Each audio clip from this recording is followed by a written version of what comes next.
Welcome to Policy RX with the Rock Doc. I'm Eric Murdoch, coming to you from the doctor's office in Estes Park, Colorado. Today we are talking with Tim Kang. Tim is a professional climber and coach. He started climbing at 13 years old in the Bay Area, and he just moved to Colorado, I think, last night. Tim has been crushing hard boulders and climbing routes for a long time. In the spring of 2023, he climbed 5 of the scariest highballs in the Buttermilks of California in one day. In the summer of 2023, I reached out to Tim to join me in Washington, D.C., and we're going to talk a little bit about that trip. Welcome to Policy RX, Tim. Thanks for coming. Hey, thanks for having me. It's a true honor. It's a nice looking doctor's office you have there too. Well, let's get into it. So after you sent those incredible, that had that incredible day in the Buttermilks, I realized I want that guy coming with me to Washington, D.C. You've got the grit and tenacity that's going to take to save climbing in America.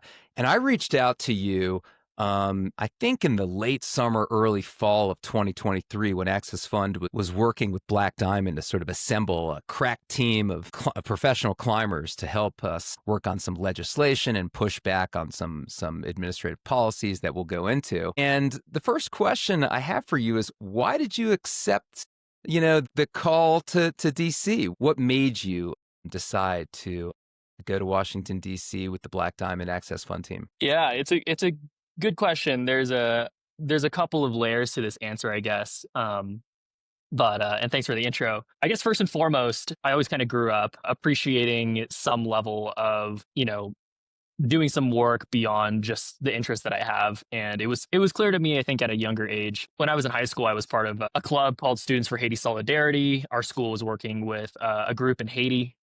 I got to go actually at the end of high school with the trip. It was a very similar trip where they had been going for, my history teacher had been going for 10 or 11 years to work on opening a school there. That was a free school for over 1,000 students. And they had been working through lots of governmental issues that were going on there. There was a coup during that time. And so it was rough going there, but he managed to take a bunch of students every year. And the year I went was the year the school finished. So it was a very pivotal moment for them. It was moving. And I kind of grew up with other instances that just made me appreciate it. I did a lot of protests with them, but I never really dug into it myself as much. I didn't really understand exactly what we were protesting all the time. So I was like, okay, that was a chapter. And I was climbing through all that. And then, by the time, actually, when I was younger, even scooting back before that, we used to watch all these real rocks, like kind of live together. All the gyms would go to the local theater and we'd watch the real rock showings. And always there were these really cool ads, and the Access Fund ads were always really cool.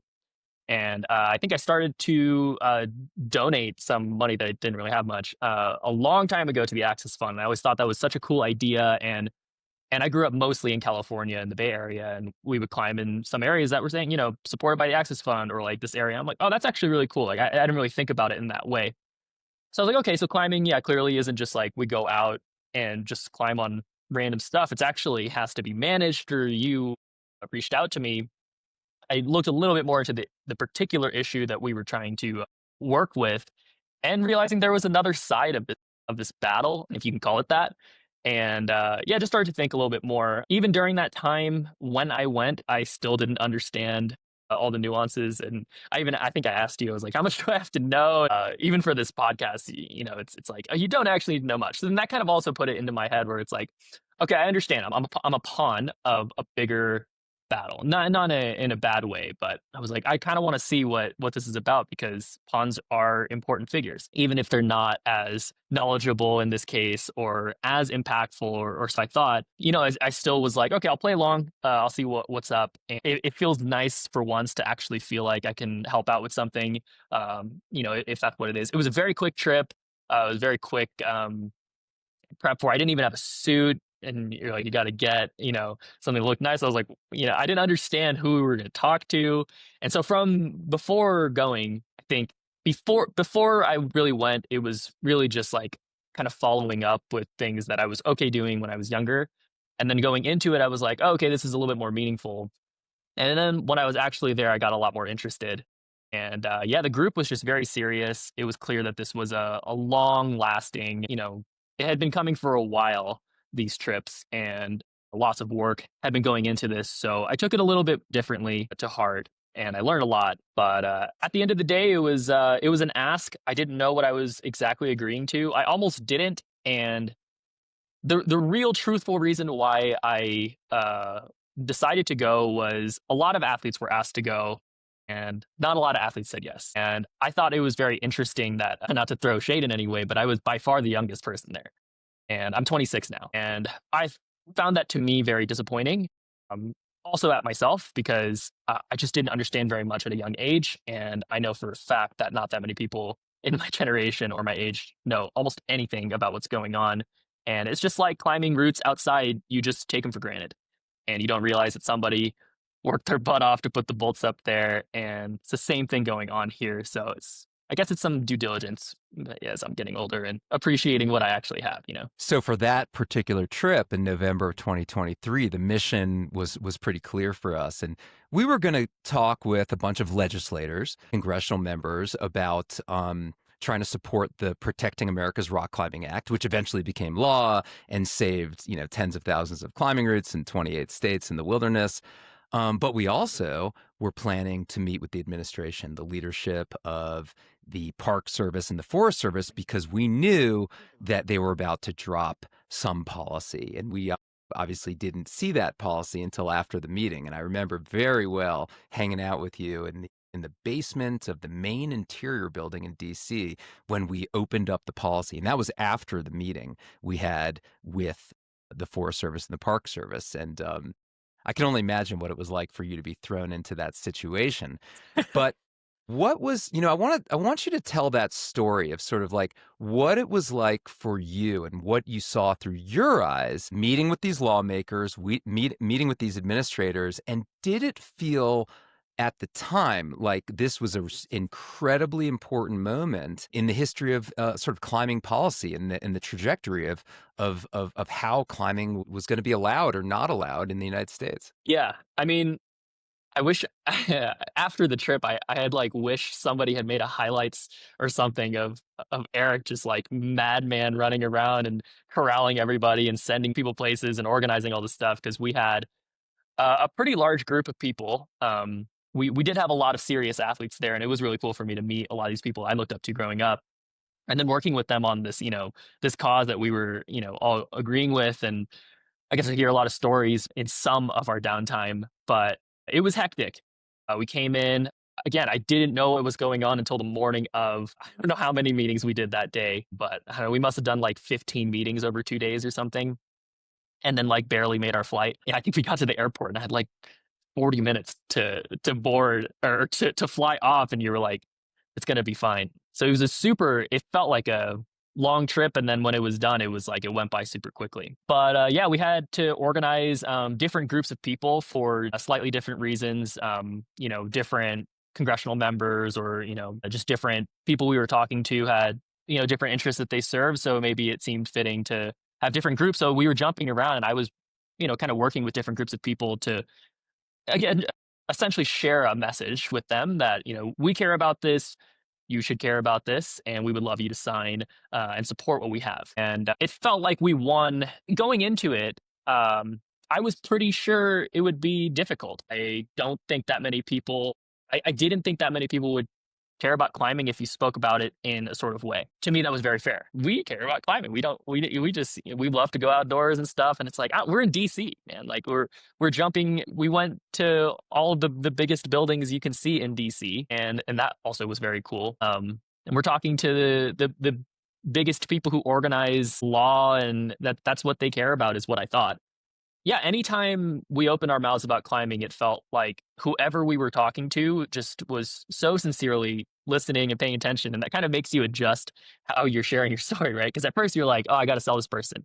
And it's like, oh, this person's already sold, because I guess it's interesting to, maybe in their perspective, I realize that they're helping for a cause that is generally good. And it's not so much like winning or losing. They're just like, oh, there's an issue here. And it really felt like we won almost, if not every single little battle that we had.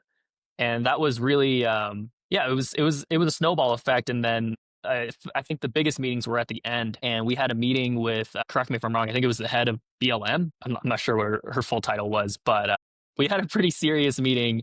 Uh, and I think this was at the Department of Interior.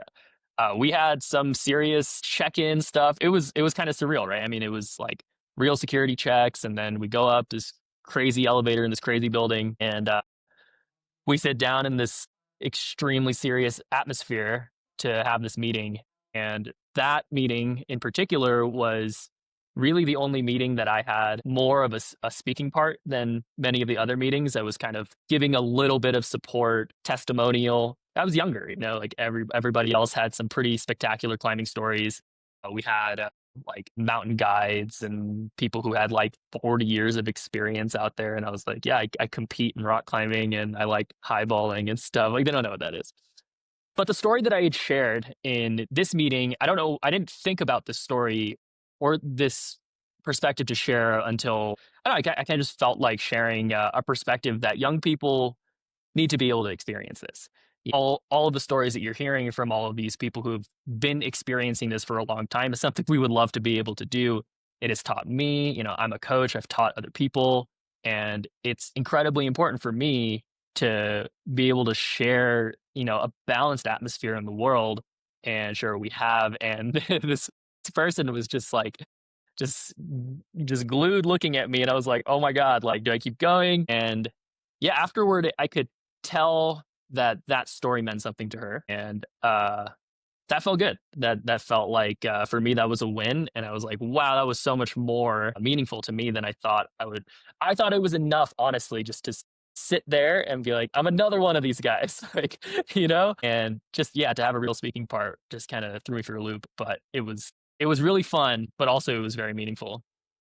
Yeah, I remember that meeting with the director of the BLM and how well it went, and it was actually an inspirational moment. But to go back to what you were saying about being young, that's exactly why I wanted you to be along. I think it's the Access Fund's responsibility to not just bring Tommy Caldwell and Alex Hunold, but to bring the next generation of climbers and make sure that we're prepping the next generation, because protecting access, it's never finished.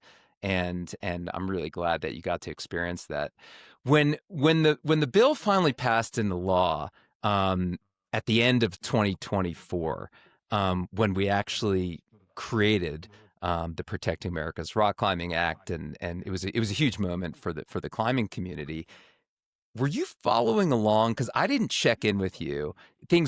Lots of things were happening, and I actually feel bad that I didn't call up every person that was part of it. But did you follow along, and did you feel like you had some part of this incredible achievement? Because you did. In some way, yeah. I didn't necessarily follow it along. I think I clicked on some links. I did see it posted. So yeah, it felt like a kind of circle closing, which was awesome, and it felt awesome. But in some way, I also know that access is always a ongoing battle. So it felt like a major win in a long term fight, where yeah, it feels like groups are always gonna fight access because of their interests, and it's to some degree in their perspective fair, right? Like there's only so much land out there, and they need it for what they need it for, and why should they care? So that fight's always going to be really difficult, and so. And I think I just felt a lot of confidence in this group that we have in learning, looking out for our freedom and rights for climbing. You and Jason, they were just incredibly knowledgeable, experienced people. I learned a lot from hearing you guys just speak and share and lead, and just knowing that you guys were leading that charge for me was enough to be like, okay, anytime they call, I'm down to help, but otherwise, like, I'll just keep my eyes out for what's going on, because I'm sure there's going to be another one of these things. I had a lot going on in my life that I wasn't paying attention to much, so other than just reading it, I got to see that.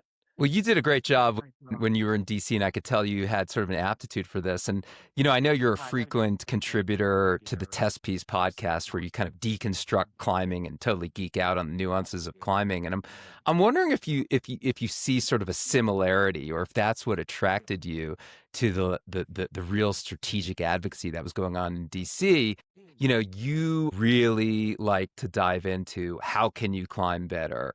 What are issues related to the grades, climbing grades? How can people push their limits and fulfill their goals? And I really like the way you think about all these things. And I'm wondering if there's some similarity between how you approach hard climbing, these wild achievements, mental and physical achievements that you've accomplished, especially with the highballing. If you see any relationship between the two things. That's a good, yeah, that's an interesting observation. I think if you know any other parts of my life, it's very consistent. I find very little interest in many things until something is very complicated and there is a logical path to something, and not only a logical path to finding things make sense, but then also something with a lot of stake and and execution is required. And that just forces you as a human to coordinate lots of things, whether it be training, whether it be learning, whether it be coordinating a team or, physically executing something, I think is truly an essence of what we are supposed to do as humans. So in that context, yeah, in hindsight, I love that part of it. And I think moving forward, I feel like I just scratched the iceberg of what this world of policy is and advocacy work. And I hope it's not over. I think in the last couple of years, or in the last like 2 years, it would have been hard to get me. But moving forward, I think I would love to contribute any more that I can. And yeah, kind of connecting that to the other stuff that I really enjoy doing. Yeah, it's kind of what I said. I think there's we had a small conversation before where there's different layers of stakes that exist in climbing, and for me, it's a careful line to cross because as somebody who is maybe somewhat documented on this stuff, I never want to share in some sort of way to really promote what I do. I don't think it's especially responsible. I have hard conversations with my mom. I have hard conversations with my friends. But at the end of the day, it's what speaks to me, and it's something that is uh, an incredibly valuable perspective and tons of lessons to try to explore for myself. It's kind of a morbid perspective, but I'd rather live a shorter life that I've just explored and tried. If it gets there, really try to look for it, and if it costs, then so be it. But hopefully it doesn't. And I can look back at this book that I've lived and just be psyched that I tried to explore more. So this, yeah, feels like an unexpected chapter in my book of life, but there is definitely a parallel that I just want, if I'm going to participate, and for me, participation does mean a lot of effort. So, and you'll see me in this kind of opposite way. I might put basically no effort into things, and that's because if I want to participate, I have to put in 100%. It's really 100 to 0, and they all have to have the same kind of lines of cost, impact, experience, lessons, and yeah, I don't mind it. It's always an epic, and I hope to do that stuff forever. So you just moved to Colorado, basically today. You got any plans? We're gonna wrap this up. I want to hear about what you got planned for the future. If you got anything, We're gonna go bouldering. Yeah, we're going bouldering up in Rocky together, right? That's your plan to go climbing with me? I did plan to reach out and go climbing with you, but I'm going to rifle this weekend with my buddy. The access to hard climbing here is just absolutely insane. I grew up mostly building training for climbing competitions. I competed basically until age out of youth, until I did my highball thing in 23. And then since then, I didn't really compete. I tore my LCL actually shortly after that DC trip. So I didn't even climb for like almost a year. I got a job, don't have that job anymore. So it feels like I have to revisit parts of my resume. And a big part of my resume I didn't really push was a lot of hard outdoor climbing. So I'm really psyched to do that. I've got one more big highball project that I really want to do, which is going to take an absurd amount of training, I'm sure. And I want to compete again. So the gym access here is also really good. So some people are probably throwing up at me saying that, but I love the gyms, and I think the gyms here are awesome. So I'm going to climb in the gyms a lot, climb outside, hopefully more, and try to just get more exposure and build myself back up into the scene. Tim, thanks so much for joining us on Policy RX and giving us your insights and stories about your experience in Washington, D.C. We really appreciate you taking the time out of your day to share these things. I hope everyone enjoyed this episode, and we will see you next time on Policy RX. Thanks, everyone. Thanks, Tim. Thanks, Eric.